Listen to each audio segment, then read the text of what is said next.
আপনাদের সবাইকে মকর সংক্রান্তি বা পৌষ সংক্রান্তির অনেক অনেক শুভেচ্ছা। আজ সকলে নিশ্চয়ই অনেক রকম পিঠে বানিয়েছেন।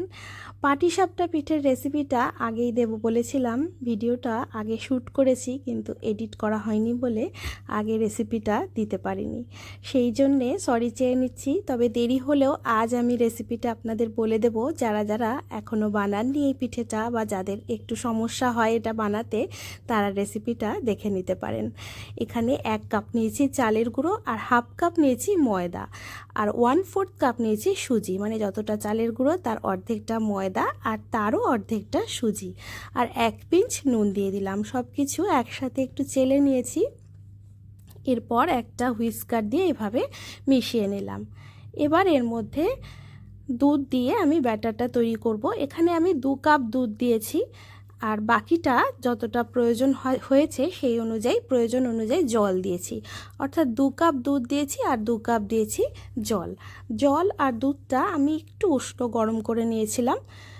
এইভাবে একটা হুইস্কার দিয়ে সবটা ভালো করে মিশিয়ে দিয়েছি।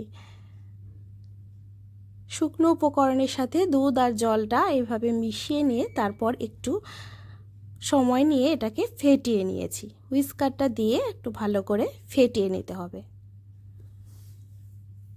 এরপর এর মধ্যে আমি হাফ কাপ পাটালি গুড় এইভাবে একটুখানি গুঁড়ো করে দিয়ে দিয়েছি। আমি এর মধ্যে একটু কম পরিমাণেই গুড় দিয়েছি। মিষ্টিটা যদি ব্যাটারে কম দেওয়া হয় তাহলে পিঠেগুলো সুন্দরভাবে উঠে আসে। এইবার ব্যাটারটাকে রেস্টে রাখতে হবে। আমি প্রায় 1.5 ঘন্টা মতো ব্যাটারটা রেস্টে রেখেছিলাম। অন্যদিকে 2 কাপ নারকেল কোড়া নিয়েছি, তার সাথে নিয়েছি 1 কাপ পাটালি গুড় আর এখানে 50 গ্রাম মতো খোয়া ক্ষীর দিয়ে দিয়েছি, অর্থাৎ হাফ কাপ খোয়া ক্ষীর দিয়েছি। সবটা হাত দিয়ে এইভাবে খুব ভালো করে মিশিয়ে নিতে হবে। এটা দিয়ে আমি পুরটা তৈরি করব। প্যানের মধ্যে গুড়, নারকেল আর খোয়া ক্ষীরটা এইভাবে হাত দিয়ে খুব ভালো করে মিশিয়ে নিয়ে তারপর প্যানটা ধরে গ্যাসের ফ্লেম অন করে বসিয়ে দিয়েছি। প্রথম 2 মিনিট একটুখানি জোর আঁচে পুরটাকে নাড়াচাড়া করে নিয়েছি। পুরটা থেকে একটু জল বেরিয়ে আসবে, তারপর আস্তে আস্তে আবার জলটা শুকিয়ে যাবে। 10-12 মিনিট রান্না হয়ে যাওয়ার পর এইভাবে পুরটা শুকিয়ে এলে তারপর এর মধ্যে সামান্য একটুখানি ময়দা দিয়েছি, এটা দিয়েছি বাইন্ডিংয়ের জন্য। এইভাবে পুরটা যখন প্যান থেকে ছেড়ে আসবে তখন নামিয়ে নিতে হবে। নামিয়ে পুরটাকে ঠান্ডা করে নিয়েছি। অন্যদিকে ব্যাটারটাও রেস্টে রাখা হয়ে গেছে। এবার আরও একবার ব্যাটারটাকে একটুখানি ফেটিয়ে নিয়েছি। ব্যাটারের ঘনত্বটা দেখে বুঝতে পারছেন, ঠিক এই রকম হবে। একদম জলের মতো পাতলা হবে না, আবার খুব বেশি ঘনও হবে না। একটা হাতার পিছন দিকে এইভাবে ব্যাটারটা নিলে এই রকম একটা লেয়ার বোঝা যাবে, পাতলা লেয়ার।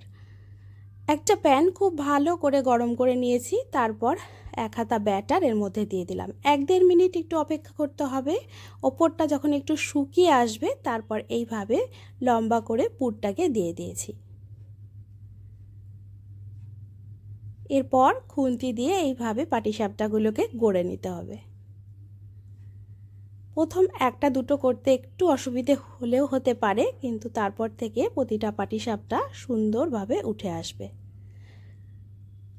প্রতিবার পাটিসাপটাগুলো তৈরি করার আগে একটুখানি করে ঘি ব্রাশ করে দিতে হবে। খুব সামান্য ঘি ব্রাশে লাগিয়ে বারবার করে সেটাই একটুখানি প্যানটাকে ব্রাশ করে নিতে হবে। এইভাবে একইভাবে আমি বাকি পাটিসাপটাগুলোও গড়ে নিয়েছি।